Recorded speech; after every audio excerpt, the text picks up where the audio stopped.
So first, the meaning of kite. Of course, it's not pronounced Kythe or Kythe, okay? It's kite. We derived it from a Scottish word, which means to manifest oneself, and we manifest our love for the children and the families through simple sharing and togetherness. It rhymes with kite, and that's what we do. We uplift the lives of the spirits and the spirits of the children and their families. Okay? So, Icar Castro and myself, we co-founded Kite. Icar is also a Polinian. Okay, so the two of us founded Kite. And we were doing our coursework in psychology at the Ateneo de Manila University. And we had to interact with a special population. And we ended up interacting with children with cancer. And when we were about to graduate, we said that we couldn't leave the children behind. We thought and we saw that it takes more than medicine to get well. So what we did was we put up a sign-up sheet at the Ateneo de Manila at the Bellarmine Hall then, at the psych department, and we recruited volunteers. And about 20 to 30 undergrad and grad students signed up, and from there, we had to train them, and then we grew, and now we're more than about 500 volunteers nationwide, and we're not just in one hospital now, we're in 8 hospitals. Okay? But on a more personal note, I want you to meet Paul. Paul was one of the first children that I met at the tumor clinic. I became close to Paul because he's a tough young boy. So he has what they call retinoblastoma, cancer of the eye. You know, when he would walk at the tumor clinic, he would walk like Robin Padilla.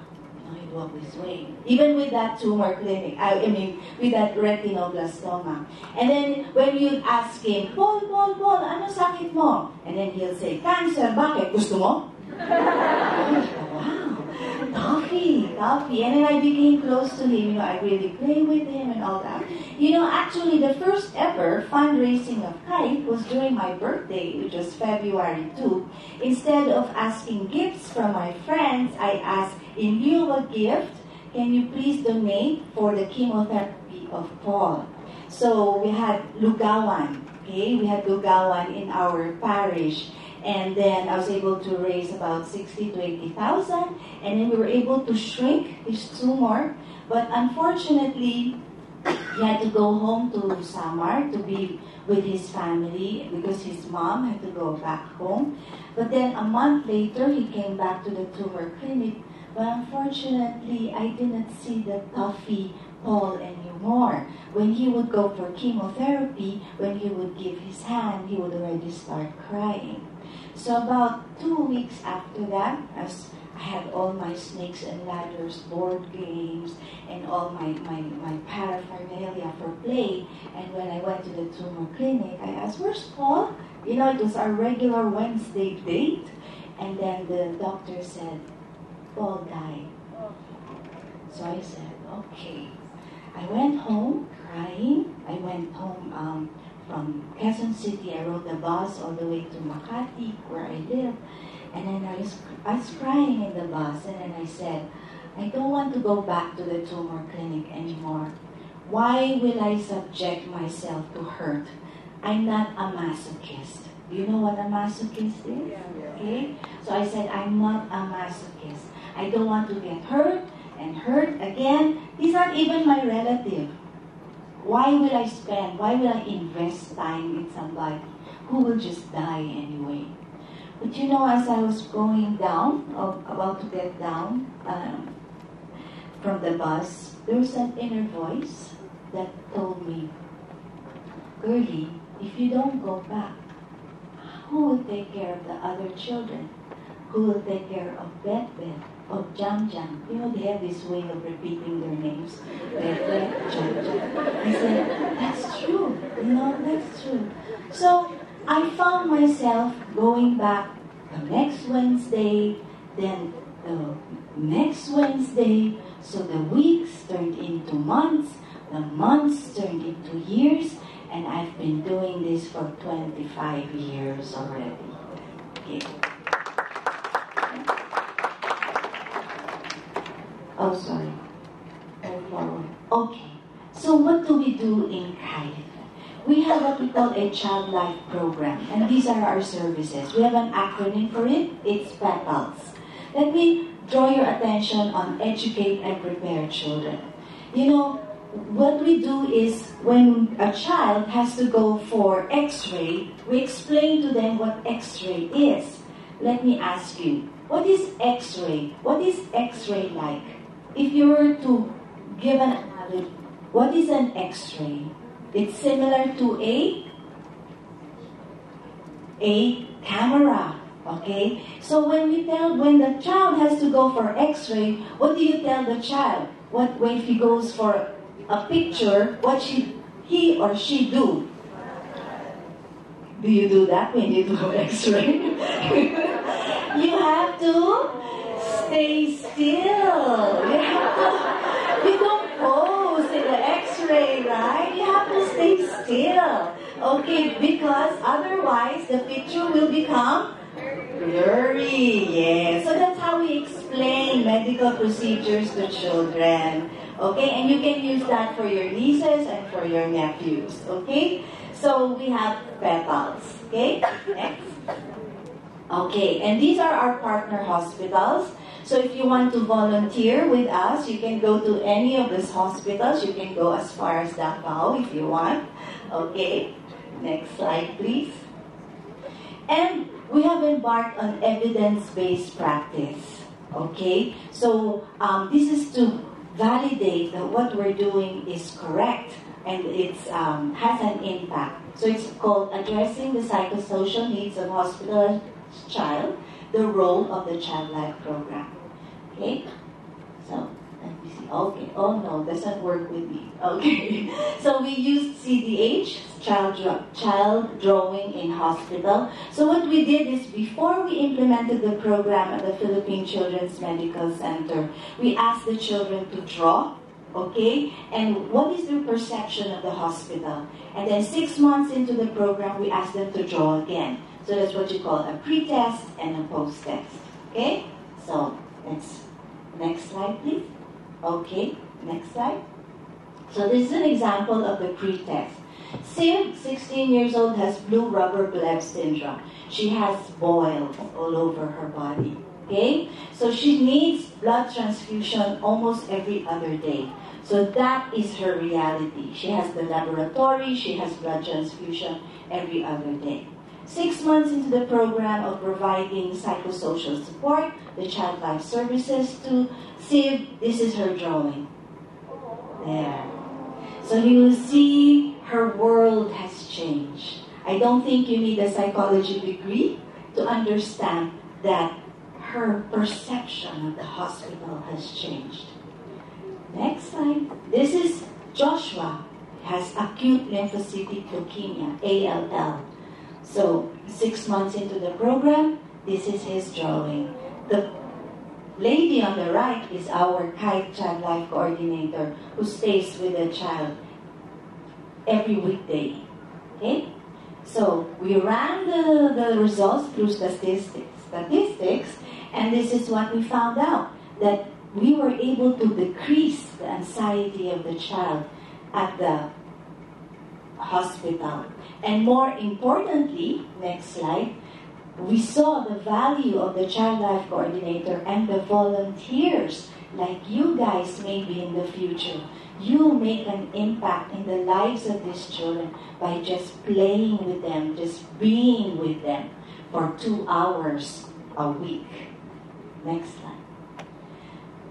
More importantly too, we found out that we increase the chances of survival because we make the hospital a happy place to be. The children keep coming back, and they are compliant with their medical procedures. And because they're compliant, then they survive, they get well. And that's why we have survivors. We already have survivors. So these are the survivors, and that is their tagline. They were the ones who made that. A battle survived, a life revived. And it is now our survivors who are helping other volunteers or assisting the other volunteers when they're in the hospital. They're paying it forward that way. Okay? So what are the lessons that I learned? Okay.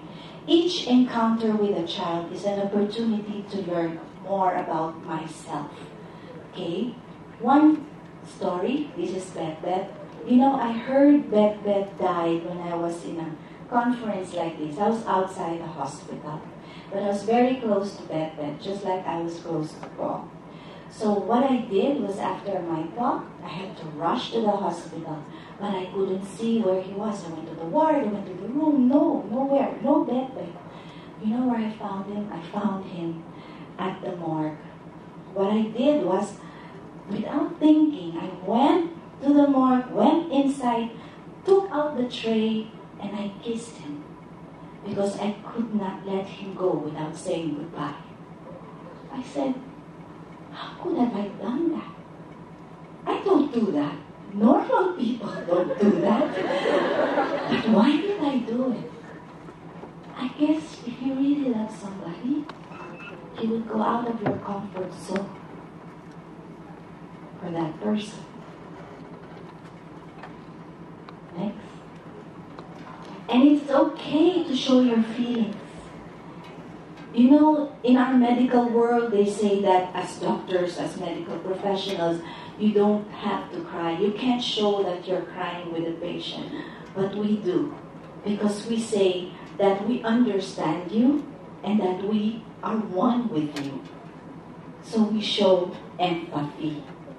It's not a sign of weakness, but it is a sign of empathy. Okay? Another instance is when the lady to my left, she's a Kite Ateneo volunteer, and she was poised to become the president of Kite, but she met a tragic death. Her whole family met a tragic death. And it was supposed to be Kite Week when she died. We were supposed to be flying kites that week. So what happened was, the whole Kite Ateneo community was devastated, and we had to do counseling and debriefing. So we were all there, I was in the room, but I could not do it. I had to ask help from other professionals. I had to ask help from my colleagues because I could not process the students. So what does that say? That, you know, it is okay to admit that you are weak. It is okay to admit your faults. Don't appear to be always strong. Ask for help. Especially if you're really depressed, ask for help. Call a person, call a friend, and ask for help.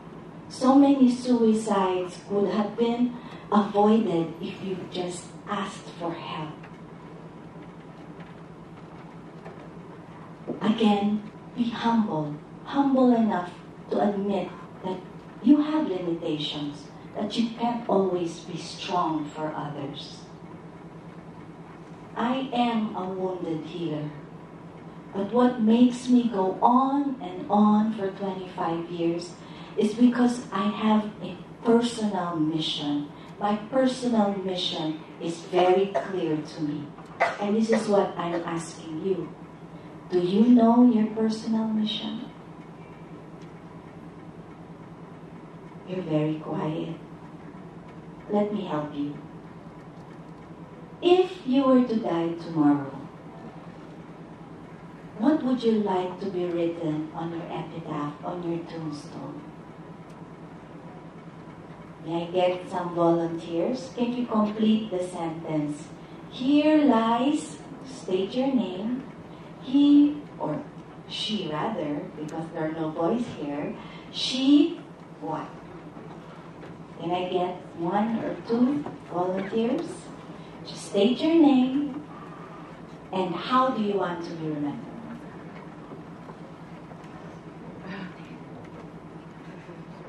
Yes, no? Yes?